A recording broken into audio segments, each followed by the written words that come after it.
Greetings. Now is the time and place for a meeting of the Beaverton Planning Commission. If you would like to speak during the visitor portion of the agenda or provide testimony on an agenda item, please use the raised hand feature in your Zoom menu bar. If calling in, press 9 to alert the chair that you would like to speak. For the record, I will do a roll call to verify which commissioners are participating this evening.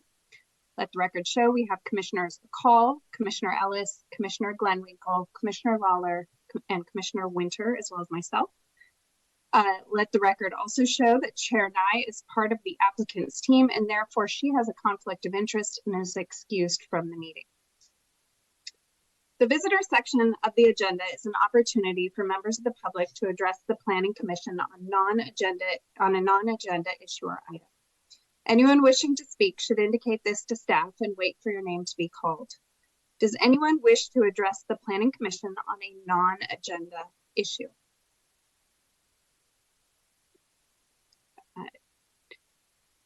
Staff has stated that we do not have any visitors today. So we are now at Commission Communications. Commission, are there any communications? I see a bunch of no's. So we will move on to staff communications. Staff, do we have any communications tonight? Good evening, Chair McCann. Jana Fox, current planning manager. I have no staff communications this evening for you. Okay. Thank you, Jana. The only item on the agenda is the application for Reach El Monica Affordable Housing, case number ADJ 2022-0003, DR 2022-0067, TP 2022-0009, LLD 2022-0005, ADJ 2023-0001. The applicant has the burden of proving that the applications are consistent with the Beaverton Development Code, comprehensive plan, and any applicable Beaverton Code provision. The criteria that must be addressed in the hearing are Development Code sections 40.03.1 Facilities Review, 40.10.15.4 Major Adjustment Affordable Housing, 40.20.15.3 Design Review 3, 40.47.15.1 Legal Lot Determination, and 40.9.15.2 Tree Plan 2. Testimony, arguments, and evidence must be directed toward these approval criteria or other criteria in the comprehensive plan that the speaker believes to apply to the application. Failure to raise an issue accompanied by statements or evidence sufficient to allow the Planning Commission and other interested parties an opportunity to respond to the issue may preclude an appeal to the Land Use Board of Appeals based on that issue. Anyone who submits written comments or gives oral testimony has standing to appeal this decision. Failure of the applicant to raise constitutional or other issues relating to the proposed conditions of approval with sufficient specificity to allow the city to respond to the issue may preclude an action for damages in circuit court. State and local law require commissioners to make certain disclosures. To these ends, the following questions will be asked. Does any commissioner have a potential or actual conflict of interest, ex parte contacts, or site visits to declare? Commissioner Akal? I do not. Commissioner Ellis? No for all three. Commissioner Glenwinkle? No to all three. Commissioner Lawler? No to all three. Commissioner Winter? No to all three. And I have no to all three as well. Does any member of the audience wish to question a commissioner about ex parte contacts or site visits or challenge the right of any commissioner to participate in this hearing? Seeing none, let the record show no response. The order of the public hearing tonight will be as follows. City staff will give a presentation followed by commissioners' questions of staff. The applicant will be given 20 minutes for its presentation, followed by the commission's questions of the applicant. Then members of the public in support of the application can speak for up to 5 minutes each. Then members of the public opposed to the application can speak for up to 5 minutes each. and members of the public who are neither in support nor opposed will then have 5 minutes to speak. After public testimony, the applicant will have 5 minutes for rebuttal. The Planning Commission will then hear any final comments from staff. We will now begin with the staff presentation.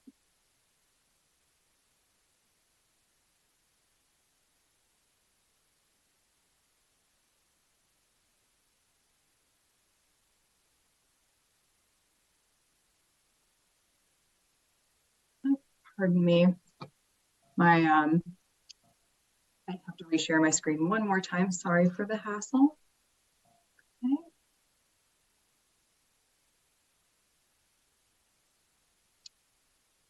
Sorry about this. Doesn't seem to want to hide this bar. There we go. Okay. My apologies for the delay. My name is Brittany Gaeta. I am an associate planner in the Community Development Department. I will be providing the staff presentation for the Reach Almonica Affordable Housing Project.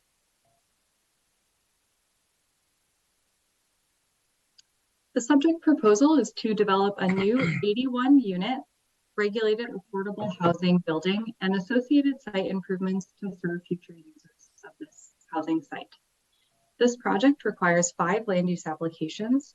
The first is a design review 3, which is required to evaluate the proposed building and the site improvements, since the project is addressing a combination of design standards and design guidelines. Second, 2 separate major adjustment affordable housing applications have been submitted by the applicant, which request relief from 2 different standards of Development Code Section 1630 as they relate to off-street parking spaces and drive aisle requirements. A Tree Plan 2 application is also required since the project proposes to remove 12 community trees. And lastly, a legal lot determination is required for this project to determine the legal status of the Reach property. In the interest of time, I'm not going to go into detail about this application, but I will note that the property was found to meet all the approval criteria for the property to become a legal lot. And staff recommends in the conditions of approval that a final land division be required prior to occupancy, which will establish the parcel as a legal lot of record. The subject site is located at the southwest corner of the Baseline and 170th intersection, and it is comprised of 2 different but related development sites, which are outlined here in blue.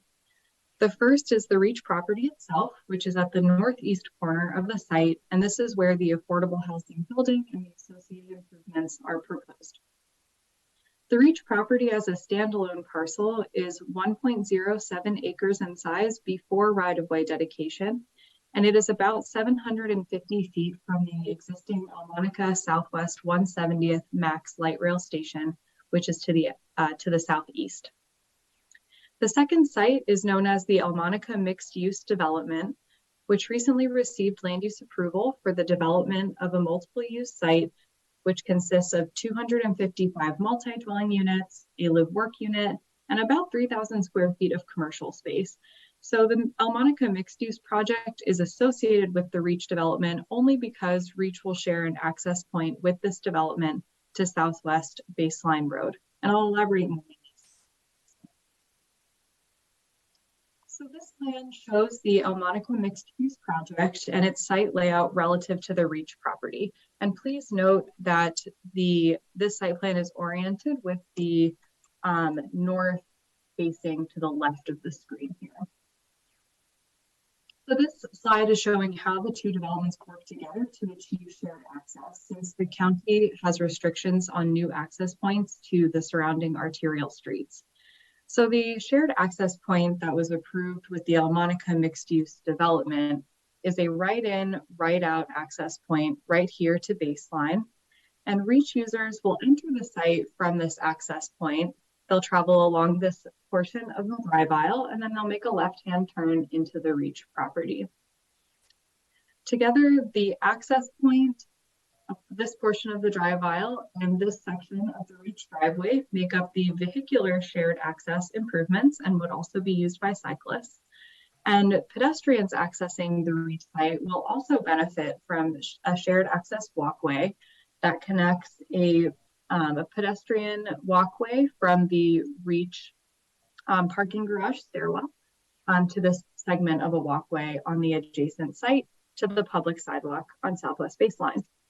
So since the REACH project relies on the construction of these shared access improvements, there are conditions of approval recommended in the staff report, which ensure that the REACH project will have both physical and legal access prior to occupancy. So the recommended conditions include, first and foremost, a requirement that REACH provide a copy of a reported reciprocal access easement prior to occupancy. But it also includes a requirement to construct the shared access improvements if they are not first approved for construction by the Elmonica Mixed Use Development. So since the Elmonica Mixed Use Project is actively pursuing their site development and building permits, it's anticipated that REACH will not be responsible for the construction of these shared access improvements. But the conditions of approval are written in a way so that they are in place if there's an unexpected change to the development schedule of the adjacent project. So seen here is the proposed site plan for the REACH property itself. It includes an L-shaped building to house, of course, the multi-dwelling units and the associated common areas, including a large community room. Vehicular parking is provided by tuck-under, garage parking, and a surface parking area, which are accessed by a two-way drive aisle from the adjacent development site. And the two-way drive aisle on the REACH property dead ends at a gated emergency access to Southwest 170th Avenue. The project provides ample short-term and long-term bicycle parking, public and private pedestrian areas, and an outdoor amenity site. The first land use application that's required for this project is a design review 3, since the applicant has chosen to address design guidelines related to building design and orientation, circulation and parking, landscaping, lighting. And upon staff's review of the proposal, staff found that the project meets all applicable design standards and all addressed design guidelines by meeting the recommended conditions. The project also includes 2 major adjustment affordable housing requests. The first application requests a 43% reduction of the number of off-street vehicular parking spaces required by the development code. And the code requires 1 off-street parking space per dwelling unit. So for the 81 unit building proposed, technically 81 spaces are required by the code. And the project is proposing 46 parking spaces. The applicant provided a parking study with their request, which compared 3 similar nearby affordable housing sites to determine how many parking spaces first were provided on each site, and then how often those parking spaces were utilized on the site. So the findings of that comparison are shown in this table, which was taken from the study. And the applicant's analysis found that the average utilization ratio of those parking spaces was 0.57 spaces per unit. And when this ratio is applied to the REACH development, this equates to the 46 parking spaces that are proposed by the project. Staff concurs with the findings of the applicant's submitted parking analysis and found that the site's proximity and connectivity to the MAX station, the on-site pedestrian and bicycle infrastructure, and the site design's connectivity to the surrounding public sidewalk network adequately compensate for the requested adjustment. The second major adjustment affordable housing request is requesting approval of a 22.5-foot wide two-way drive aisle to access the perpendicular parking stalls in the service zone. And the development code requires a 24-foot width. The site design includes a 2.5-foot wide landscape strip located on the south side of the two-way drive aisle. And the applicant proposes to plant low-height plants in this area, which would allow vehicles that are exiting the parking stalls to overhang into the landscape area without damaging the plants or the vehicles. So this creates effectively a 25-foot wide maneuvering area, which is in excess of the 24-foot standard. So for this reason, staff finds that the site design is adequately compensating for the requested adjustment, and staff is recommending approval of this request. The final application associated with this project is a tree plan 2, which requests the removal of 12 community trees from the site. 9 of the community trees are located on the Reach property, which are shown with red X's, and 3 of the trees are located on the adjacent development site, shown with blue X's, along the shared property line. And these trees are included in the applicant's proposal with the consent of the adjacent property owner, because Reach's site improvements are dependent on their ability to remove these trees if they have not already been removed by the adjacent development. So staff finds that the removal of all 12 community trees is necessary to accommodate the development due to the constrained site size and the trees' locations in areas that conflict with needed improvements like stormwater facilities and utilities. In conclusion, staff is recommending approval of the Reach Almonica Affordable Housing Project, subject to the conditions of approval recommended in the staff.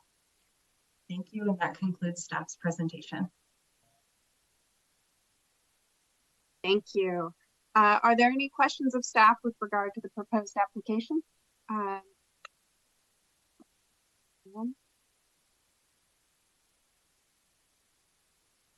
Commissioner Glenwinkle. Just trying to find my button. Thank you for the presentation. I just have a question about the drive aisle that comes into the property where they have to make an immediate left into the below structure parking area and then drive through. I'm having trouble visualizing what that would be like coming in and making an immediate left essentially into the building. Can you describe that a little bit more? Yes, let me share my screen and pull up that site plan so we can take a look at it.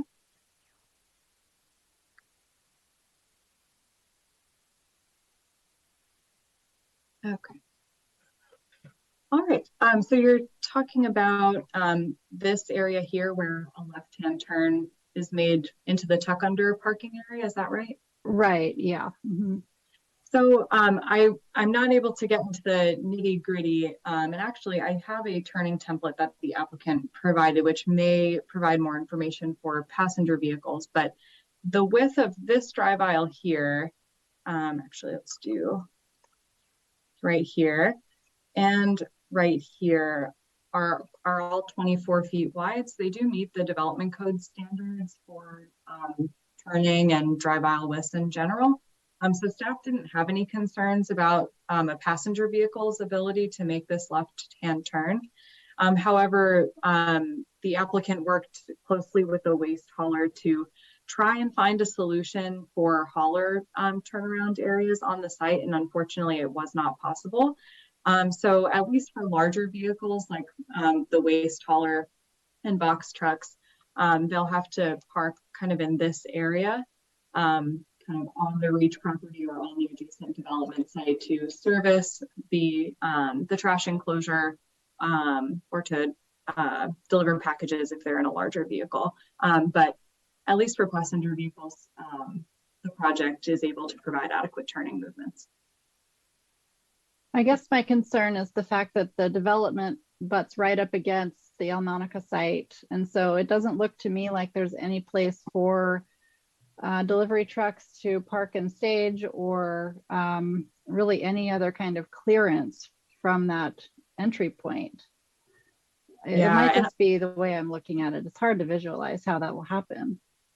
No, you're, I think you're correct that that there may be a conflict there, but I know the applicant will be able to provide more information. I will note though that the development code does not require any loading areas for multi-dwelling uses of this size. So we did not require that any special loading area for box trucks or large trucks would be provided on the site. Okay, great, thank you. Thank you. Commissioner Lawler. Yeah, I'm looking at, when I look at the specific site plan, I see that there's only a right in, right out. But then when you look at the larger site plan, you see that there is access on 170th Avenue, which would allow full movement for I assume people who would be entering this facility. So is there an allowance? Is that going to be part of the reciprocal access agreement that would afford folks from this Reach property to go out to 170th and access that full turn movement there? Thank you for that question. It's one of the more technical issues that came up in the processing of this project, their land use applications and the adjacent site. So the way the county's access management plan requirements work is that they did have to consolidate access, of course, between the two development sites, and Reach negotiated privately with the adjacent development site to coordinate on using this right in, right out to baseline. There is a requirement that is associated with the county's access management plan for the El Monica mixed use site, that if this baseline access is restricted or closed for any reason, that the adjacent development will provide a reciprocal access easement for Reach to travel along its internal drive aisle and use this full movement 170th access. But it's only in the event that the baseline access becomes further restricted in a way that doesn't adequately serve the Reach development or it becomes closed. So at the present time, there is no easement anticipated for the 170th access point. So then a follow-up is for those that are westbound on Baseline who want to access the Reach property, will there be a U-turn or some sort of a traffic mechanism at a further up point, let's just say further westerly point, to allow them to do a swing around and then enter the property? To be honest, I don't remember. I don't actually think that, well, first of all, Reach's TIA did not have to assess those turning movements only because it was relying on the access point that was already approved with the adjacent development site. And from the adjacent development site's documentation, I do not personally remember if there was any discussion of a U-turn being allowed at this intersection. I believe the assumption was that users would have to go around and find a different route if they needed to access from the west or traveling west, excuse me. But perhaps the applicant will have more details to share. Okay, because people will do what they have to do, and I'm sure that they will be making U-turns. But anyway, Yeah. Thank you. Thank you very much. I will add one point just because it responds to your comment about people will do what they need to do. That was a big discussion point with the adjacent development. And there will be a median constructed here along Baseline to prevent people from making illegal left turns or left turns into the site as well. Thank you. Commissioner Ellis? Yeah, sorry, I had a different question, but I'm just keying off of that one now. Is that 170th entrance, is that gated or anything? To the Reach property? No, for the El Monica property. No, it is a full movement access. So none of these accesses are gated or permitted in any way. So they can just go there anyway, practically speaking, right? I'm not sure I understand the question. I apologize. So if the worry is people who are in the Reach development should be exiting and entering through the Baseline entrance. But if that entire thing is not gated or permitted or locked in any way, what's to simply stop them from turning left out of Reach instead of right? Oh, of course. I completely understand. Oops. There is nothing to stop them. I believe there will be signage and there will not be an easement over this portion of the drive aisle. So they technically would not have the legal ability to do so, but it's my understanding that there will be a sign that says right turn only. Gotcha. Coming out of the Reach But property. so aside from potential private enforcement, then there's nothing practical that stops them from just using that other entrance and exit anyway. That's correct. Okay, cool. And then for the actual, this is a staff question. I know I haven't been on one of these meetings in a bit due to travels and summer vacations and such. The issue around the parking, the number of parking stalls rather, is that still something that needs to be validated through permits? I thought that City of Beaverton was doing away with off-street parking minimums, or is that because it's an affordable housing unit? Yeah, there's a couple components to that. So this project was applied for, I believe it was June 1st, 2022. So we enforced the requirements at the time an application was submitted to the city. So at that time, there were still parking requirements in effect. And because it is regulated affordable housing, developments like these do qualify for the major adjustment application, and they don't have to prove a hardship like other non-affordable housing projects would have to receive such adjustments. So if they are granted approval of this adjustment request for reduced parking, then there would not be any further permitting. Gotcha.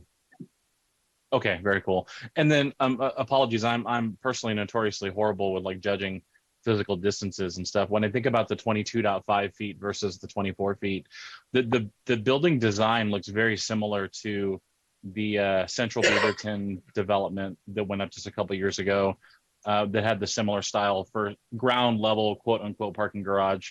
Do we have other parking garages successfully using a more narrow laneway like that in Beaverton? Like, is 22.5 sufficient?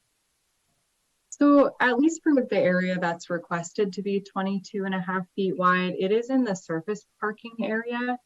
So it's not in the tuck under parking area. And staff did have concerns if the width would have been reduced in the parking garage, but it wasn't. So our concerns were alleviated, and we are supportive of the reduction in the surface parking area, really because we have this extra maneuvering width provided by the landscape strip. Cool. Okay, great. Thank you. Are there any other questions from commissioners? I think, Brittany, I just had one question clarification on the street trees, reading through that segment. Can you clarify what is being asked, or what the condition of approval is? And the reason I ask is because it seems that the applicant gave a pretty clear explanation of why they were providing fewer. The staff's response actually said there were some distances that needed to be even greater than what the applicant was accommodating, which would mean even harder to fit trees in. But then it also gave a requirement that they provide a plan that shows that they provide the correct number unless the county or the urban forestry says otherwise. So I guess my question is the intent just to say we can't approve the plan as shown, which is a modification from standard, and it just needs the urban forester to say that this is okay? Is that what that meant to say? Yes, it was a lot of words in the staff report to effectively just say the city arborist needs to have eyes on this and review it and see if he's supportive of the number of trees, the spacing of trees, the type of tree. And part of the challenge with getting his input prior to the planning commission hearing is really just timing, but also the county has separate requirements for their street light poles. And that was one of the things that required further distances between street trees and street light poles, but the applicant may have the opportunity to apply for a design exception and reduce that spacing to what they're showing. So we want them to be able to have the flexibility to provide what they're showing, as long as the city arborist is supportive of it. And he will be reviewing it during the site development process if they're able to move forward. Okay, thank you. I appreciate that. It was a lot to just say that. I agree. All right, are there any additional questions? Seeing none, I think we can move on to the applicant. The applicant will now have 20 minutes to present. Please begin by introducing yourselves and stating your names and addresses for the records.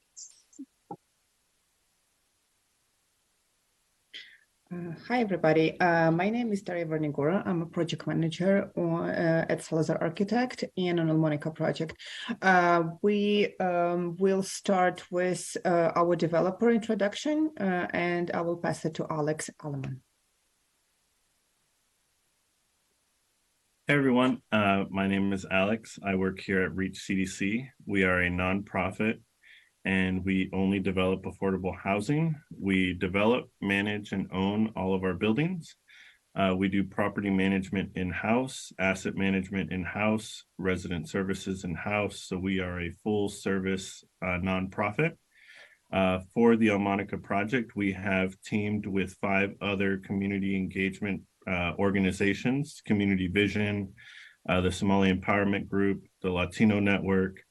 I'm forgetting 2 of them, Home Plate.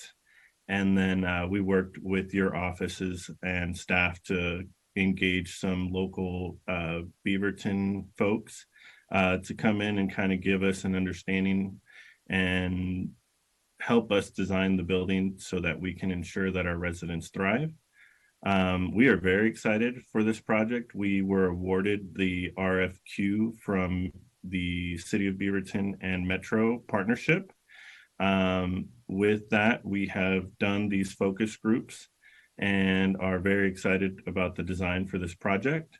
We will be offering a pantry, which will provide after-school lunches for the children on site. The building is fully ADA accessible, so that we're hoping to help folks, A, get access to clinics, but also B, partner with Community Vision to provide services on site for people facing disabilities. Lastly, and I'll turn it over to the architects, but we are very excited about the potential to be so close to the MAX rail line. That's one of the biggest things we keep hearing from our residents. A, gas has become so expensive, and B, folks having access to the rail line just makes their lives tremendously easy. So really excited for that. And yeah, I'll pass it back to the architects.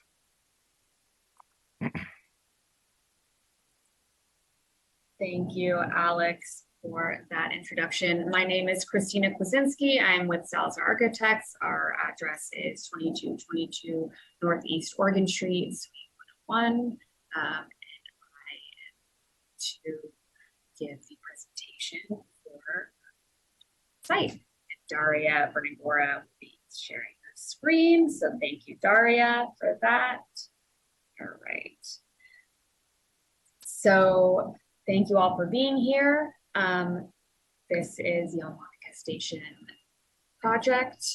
Looking at the site plan, this building is located at the southwest corner of Baseline Road and 170th Avenue. The building footprint is shaped like an L, following the shape of the site, with the main entrance oriented towards the intersection of Baseline and 170th Avenue to emphasize the corner and activate the street frontage. The site abuts a Class 1 major pedestrian route on 170th Avenue and a Class 2 pedestrian route on Baseline Road. So the primary entrance is located on 170th Avenue near the corner where it intersects Baseline, with a large or a spacious plaza right in front. There is an existing crosswalk at 170th Avenue for a direct connection to the Almonica MAX station, which is just across the street and to the south. The dashed outline on the floor plan represents the cantilevered floors above that provide protection for pedestrians at the entrance. So for access and circulation,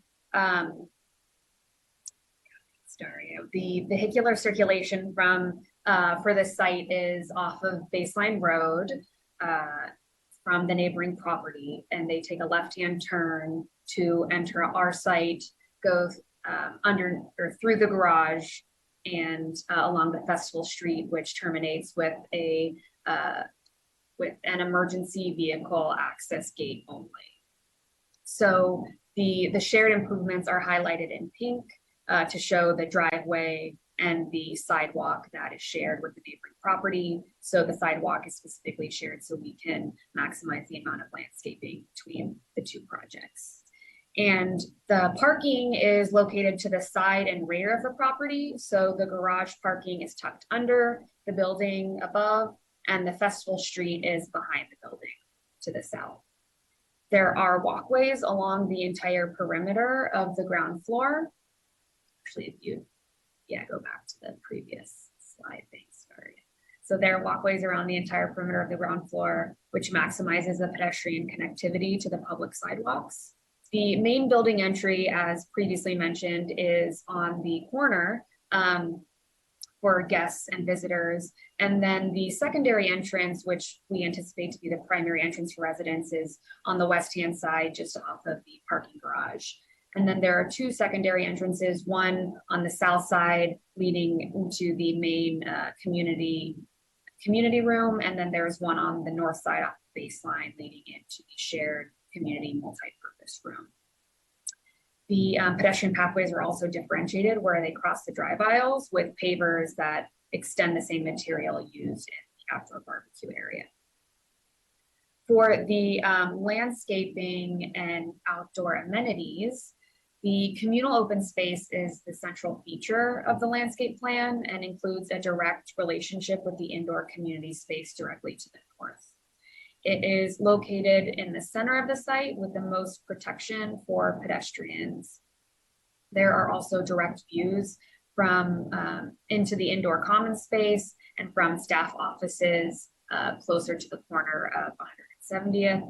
And there are also views from the apartments above along the west and north side. So there's a lot of visibility to enhance safety for the outdoor spaces. And the festival street is curbless with wheel stops at the parking areas to provide flexibility and easy access for folks in wheelchairs and with different mobility needs. And actually on the point, I wanted to highlight that the festival street is where we are requesting an adjustment to the drive aisle width, which is 22.5 feet. And I just wanted to note that the City of Portland standard for two-way traffic is, I believe, 22 feet as well. So that is typical for two-way traffic in the City of Portland, just for a little bit more context. And then looking at the screening and the right-of-way landscaping, next slide, we've got, so parking is screened by landscaping along baseline, and then there's also a decorative screen, which plays off of the concept of the building design, which I'll talk a little bit more about later. On the Festival Street parking facing 170th, there is it's slightly tucked under the building, and then it's screened by evergreen shrubs of Oregon grape that grow up to 3 feet tall. And there's also a deciduous tree to provide additional screening from 170th Avenue. The sidewalk on 170th has landscape planters between the building and the street to provide visual interest for pedestrians and really enhance the design of the main entrance and plaza. There are no trees along 170th. You can see a slight outline of a vision triangle because of the site distance requirements for emergency vehicle access to our driveway. We cannot have any trees planted there, so there are clear and unobstructed sidelines for those vehicles. Along 170th along Baseline Avenue, we have street trees that are interspersed with light poles. We have spaced the trees 15 feet apart from the light poles, and we're working with the county for a shorter distance between those trees based on the type of tree we're selecting, so we can really maximize the number of trees planted. And we also have our stormwater facility treating all of the water quality from the right-of-way improvements along Baseline that are impacting the amount of trees we're able to plant on site and adjacent to the site.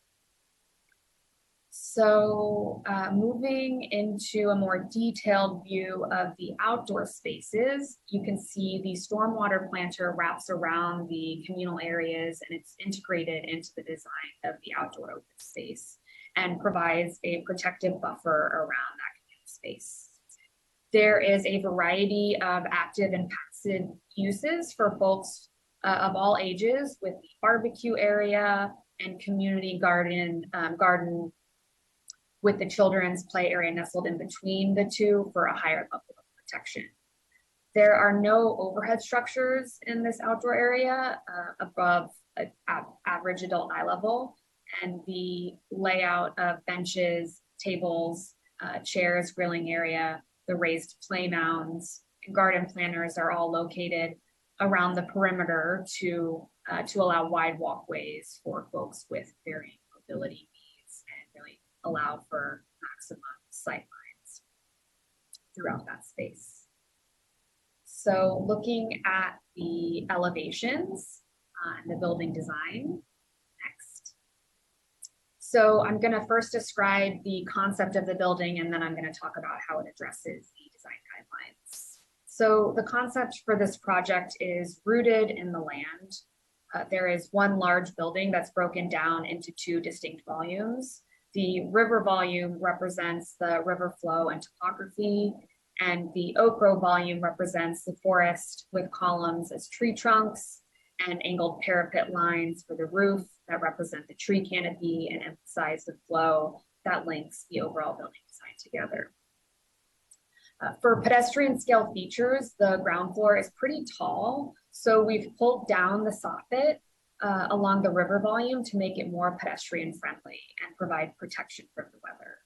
The angled soffit uses wood materials to add warmth and texture at the pedestrian level as well. And the ground floor has large storefront windows that connect people on the street to activity that's happening inside the building. The siding material at the ground floor also has the finest level of texture, so it really speaks to that human scale. And the projections of the building walls and cantilevered roof or cantilevered floors above that you can see with the shadow line also provide a sense of enclosure for pedestrians at the street level. For the oak grove volume, there is a decorative screen that represents the tree trunks in a forest and hides the parking. So looking more specifically at articulation and variety, for the next slide, we've got levels 2 through 4 are cantilevered over the ground floor with material variations from textured to smooth panels, vertical reveals that you can see with some of the details along the top of the screen, and recessed windows that all contribute to providing articulation that breaks down the overall length of these elevations. The vertical building elements like the vertical and angled metal reveals, the vertical textured siding panels are arranged in an artistic pattern that creates a wave or flowing effect, which draws the eye upward and adds visual interest along the horizontal sections of this baseline facing elevation and 170th elevation. For the roof forms, they are articulated at the oak grove with an angled parapet that also draws the eye upward and plays off the idea of a tree canopy while connecting to the angled soffits of the river volume and creating a cohesive design. The flat parapet along the river volume has a deep reveal that you can see with the detail on the top left, which expresses the edge and provides a shadow line for visual interest. So then we have a rendering from the corner of baseline and 170th to show that primary street facing elevation along baseline and the main entrance, and really get a feel for the three-dimensionality of the pedestrian experience and cars passing by. So for the south elevation, it is differentiated in a similar way as the north elevations with a combination of smooth and textured panels that are arranged in an artistic way to represent the flow of river topography. And there is a deep cantilevered floor that overhangs and protects the sidewalk along the south side at the ground floor and partially covers the Festival Street parking. For the articulation, the massing is represents, if you go to the next slide, please. Yes, thank you. So the massing here reflects the building structural system. So the use of concrete columns, the deep building overhang, and the angled walls and horizontal soffit at the ground floor reflects the flexibility of a concrete structural system that we have. For floors 2 through 4, the use of stacked walls are indicative of wood framing, and So we're using details like reveals, recessed windows that you can see the window detail on the top, and textured siding to really articulate the design.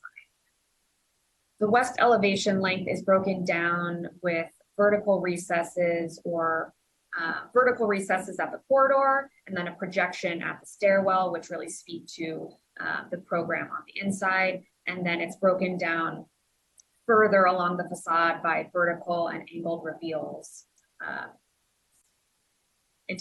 that break it down into smaller portions that float above the covered garage parking on the ground floor. And so in this view on the west, you can see the entrance to that drive aisle from our neighboring site. And the final view we have to share is a rendering along 170th, looking at the main entrance and the festival street, showing that dramatic floating 3-story volume at the street corner and the south side. So that concludes the presentation. Thank you so much for your time and attention. Great. Thank you. Our commissioners, are there questions of the applicant with regard to the proposed application?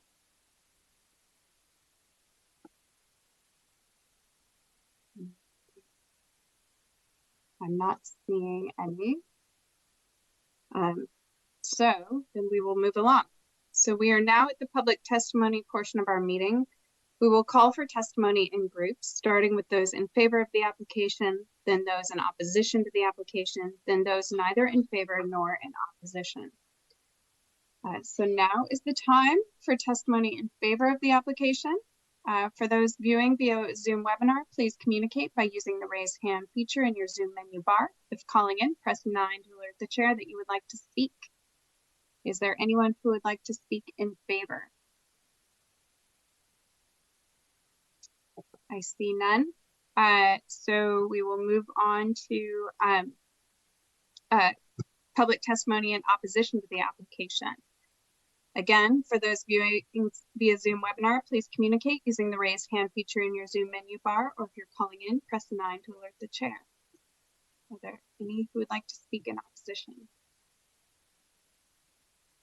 Seeing none, then we will move on to those who would like to speak who are neither in favor nor opposed. Do we have anyone who would like to speak on the application? I still see none. So staff has stated that we do not have any public testimony, and so we will move on. Do commissioners have? Oops. Sorry. So we will move on. I guess with no one speaking in opposition, we do not need to do a rebuttal by the applicant. So we will move on to final comments. So does staff have any final comments on the application? No staff comments, thank you. Okay, thank you. With final comments completed, I will close the public hearing, and as a standard procedure, I will randomly poll commissioners to state their conclusions on the application. Commissioner Glenwinkle. Takes me a while to find my mute button, sorry. I think it's a great project. I'm really excited about it. I think it's a perfect location for this, and it's very much needed in the community. So I'm definitely in favor.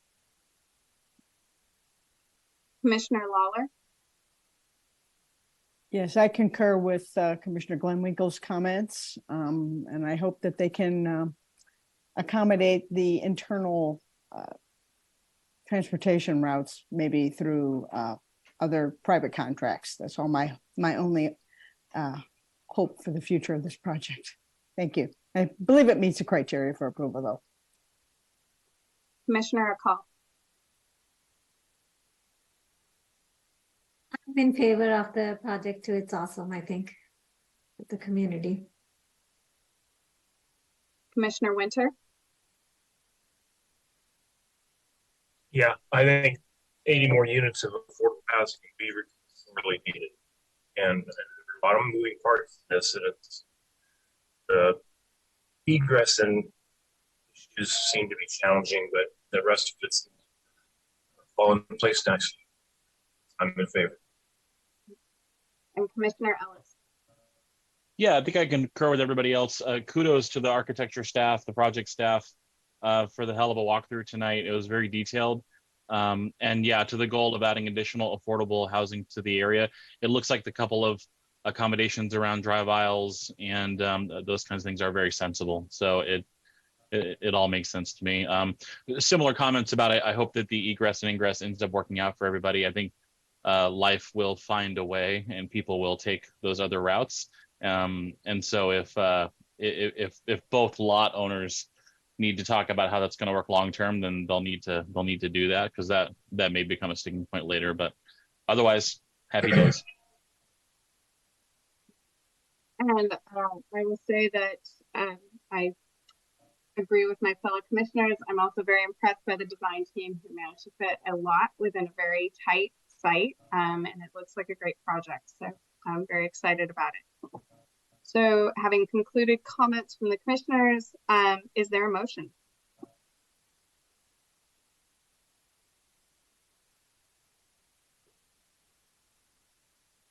I will motion to approve. Is it? And I'm sorry, this is my first time doing that one. Is it separate motions for each of the orders, or is it one large motion? You can do it together, but you're gonna have to read through all of them. All of the numbers. Okay, fantastic. Well, I move. I'm pulling up all the numbers right here. I move to approve the vote on application numbers ADJ 2022-0003, DR 2022-0067, TP 2022-0009, LLD 2022-0005, and ADJ 2023-0001.